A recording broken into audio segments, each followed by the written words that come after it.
Está no ar, novo episódio do América Dividida. Eu sou a Maria João Simões e, como sempre, a análise é do historiador Bruno Cardoso Reis, que está nos Estados Unidos. Bem-vindo, Bruno. Bom dia, boa noite aí.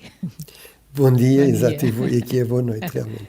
Começamos pela reportagem do USA Today sobre a polarização na América. Bruno, se calhar partimos do nome do nosso programa, América Dividida, para olharmos precisamente para esses dados concretos sobre a crescente polarização dos Estados e dos círculos eleitorais. Sim, é realmente assim, ou seja, é impressionante os dados do USA Today, ou seja, basicamente a generalidade dos círculos eleitorais tornaram-se mais polarizados. À volta de 2.000 círculos tornaram-se mais republicanos, à volta de 200 círculos tornaram-se mais democratas.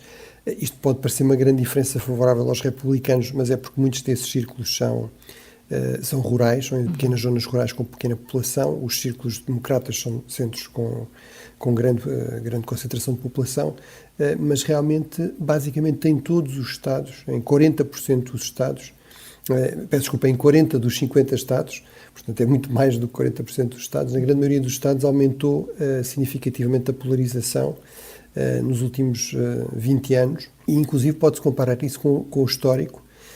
Nos últimos 20 anos, a generalidade dos Estados votaram para o mesmo presidente.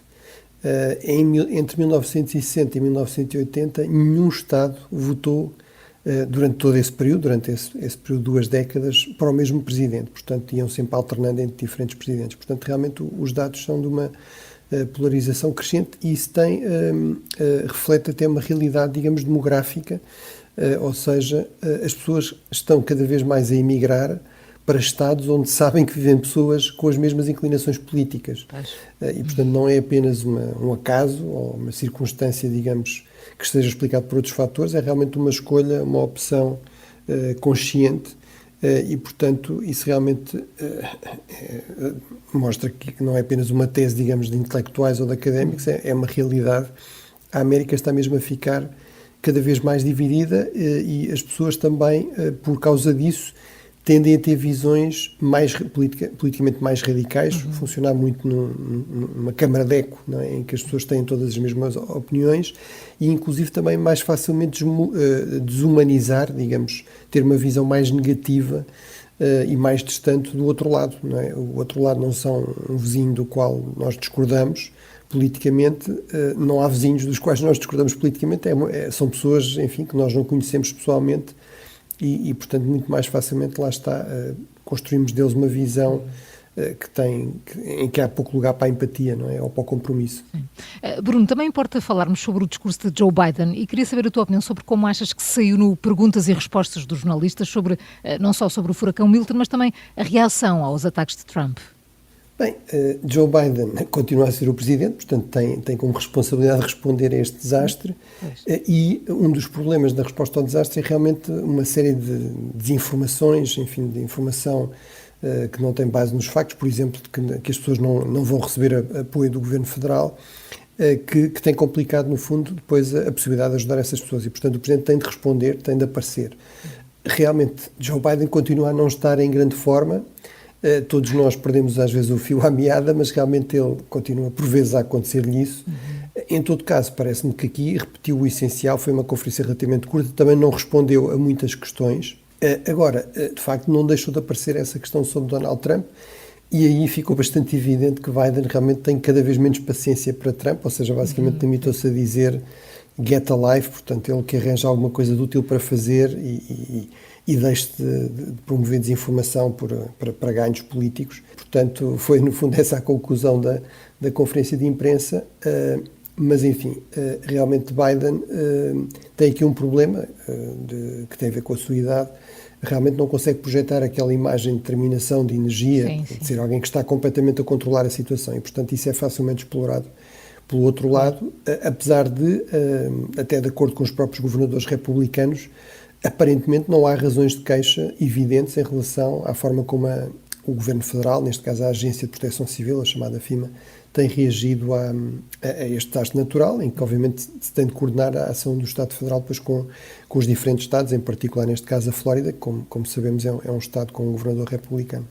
Entretanto, Barack Obama começou a fazer campanha de apoio a Kamala Harris, na Pensilvânia, em Pittsburgh, com apelo especial aos homens negros. Bruno, isto faz sentido e é normal? Que faz sentido, faz em termos eleitorais, ou seja, Obama continua a ser bastante popular, continua a ser muito popular, em particular entre os eleitores democratas, mas numa eleição nos Estados Unidos é muito importante também a questão da mobilização. Portanto, as pessoas tradicionalmente votam menos do que, por exemplo, acontece na maior parte dos casos na Europa, e, portanto, é muito importante realmente ter aqui figuras mobilizadoras, em particular em estados oscilantes, como é o da Pensilvânia, que o Obama venceu, e, por exemplo, em setores importantes como os homens negros.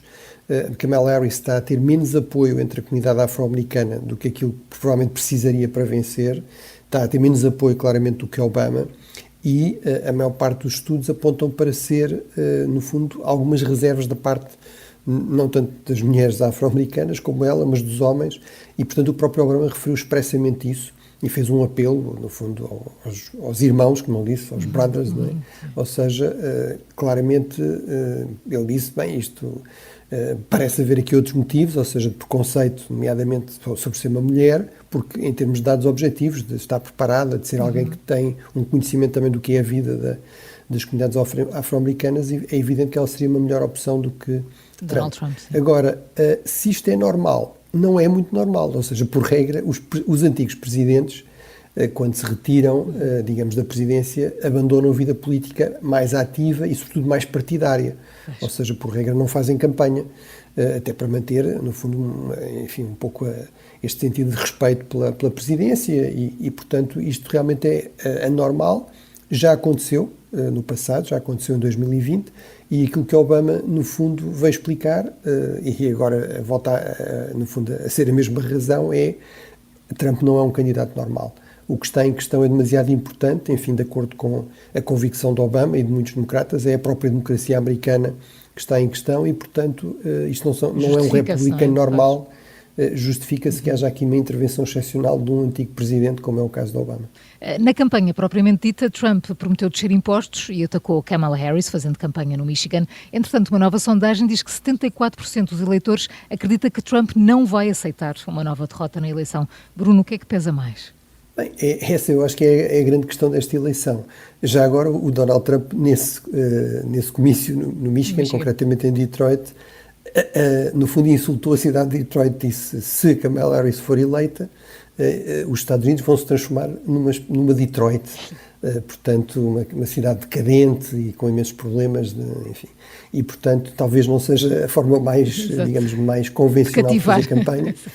Mas se calhar realmente os seguidores de Trump estão dispostos a tudo, até a serem insultados na sua própria cidade, e se calhar para eles realmente a questão fundamental não é a questão da democracia, é realmente a questão da economia, são questões culturais, é no fundo esta identificação visceral com Donald Trump, e portanto essas questões não interessarão, mas eu acho que essa é realmente a questão crucial.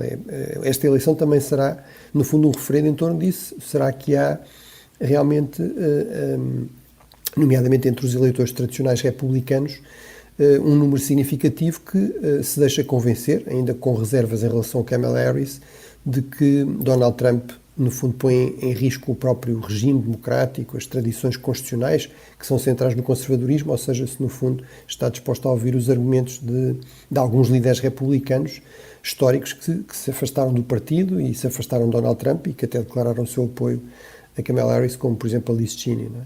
Sim, a fechar a nossa curiosidade. Bruno, falamos sempre de republicanos e democratas, mas não há apenas candidatos destes partidos. Desde quando é que estes dois dominam a política norte-americana e algum candidato de outro partido ganhou ou esteve perto de ganhar a corrida à Casa Branca? Realmente é uma questão interessante. Segundo uma sondagem da Gallup, 57% dos americanos em 2018 achavam boa ideia haver terceiros partidos, ou um terceiro partido. A questão é se estariam a pensar no mesmo ou em diferentes. Portanto, se iriam expressar o voto. E só 38% é que estavam satisfeitos com este sistema de dois partidos, mas a verdade é que historicamente, ou seja, basicamente desde meados do século XIX, podemos falar, enfim, o Partido Republicano é fundado em 1854, portanto desde a eleição de 1856, que realmente são estes dois partidos, o Partido Republicano ou o Partido Democrático, que se vão alternando na presidência.